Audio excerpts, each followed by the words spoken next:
নমস্কার বন্ধুরা, আমার ইউটিউব চ্যানেলে আপনাদের সকলকে স্বাগত জানাই।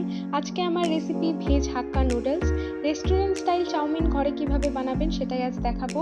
আর আমার রেসিপিগুলি যদি আপনাদের ভালো লেগে থাকে তাহলে সাবস্ক্রাইব বাটন টিপে পাশের বেল আইকনটি ক্লিক করে দেবেন। দেখুন, একটা বড় পাত্র নিয়েছি। ফার্স্টেই সেখানে অনেকটা জল গরম করে নিয়েছি, দিয়ে দিলাম 1 চামচ সাদা তেল আর 1 চামচ নুন। জলটা যখন অনেকটা বেশ ভালো গরম হয়ে যাবে তখন কিন্তু অ্যাড করে দেবো ভেজ হাক্কা নুডলসটা। আমি এখানে 1 প্যাকেট হাক্কা নুডলস ইউজ করেছি।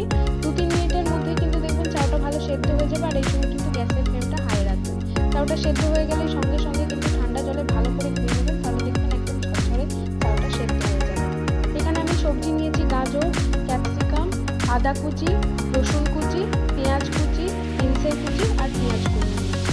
আমি একটা কড়াইয়ের মধ্যে তেল গরম করে নিয়েছি। তেল কিন্তু বেশি ইউজ করিনি। প্রথমে দিয়ে দিলাম আদা কুচি, তারপরে দিলাম রসুন কুচি। এটা কিন্তু ভালো করে ভেজে নেবো যাতে রসুন আর আদার যে গন্ধটা আছে সেটা তেলের মধ্যে চলে আসে। তারপরে অ্যাড করে দিচ্ছি পেঁয়াজ কুচি,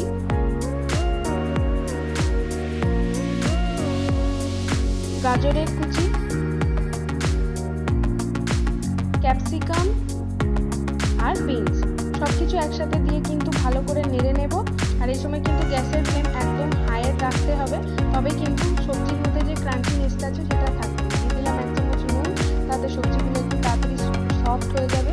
এখানে একটা সস তৈরি করে নিচ্ছি। নিয়ে নিয়েছি 2 টেবিল চামচ মতো tomato sauce, 1 tablespoon red chilli sauce, 1 tablespoon green chilli sauce, 1 tablespoon vinegar আর নিচ্ছি 1.5 টেবিল স্পুন মতো সোয়া সস।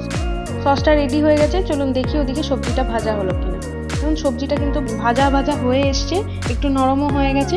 এই সময় কিন্তু আমি সসটা অ্যাড করে দেব আর অ্যাড করব 1 টেবিল স্পুন গোলমরিচের গুঁড়ো।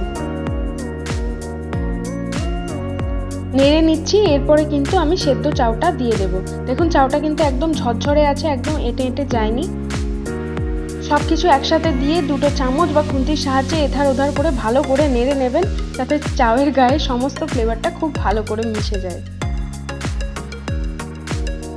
এটা করতে একটু সময় লাগবে। আর এই সময় কিন্তু গ্যাসের ফ্লেমটা একদম লো করে দেবেন, নাও কিন্তু তলায় লেগে যাবে। দেখুন মিক্সিং ফ্রাই কমপ্লিট। এরপর লাস্টে দিয়ে দিচ্ছি পেঁয়াজ কলিগুলো ছড়িয়ে আবার ভালো করে মিক্স করে দেব। আমাদের চাউমিনটি দেখুন কেমন গ্লেজি হয়েছে, আমাদের ভেজ হাক্কা নুডলস। আর আপনাদের যদি রেসিপিটা ভালো লেগে থাকে তাহলে চ্যানেলটা লাইক করবেন, শেয়ার করবেন, কমেন্ট করবেন এবং সাবস্ক্রাইব করে দেবেন।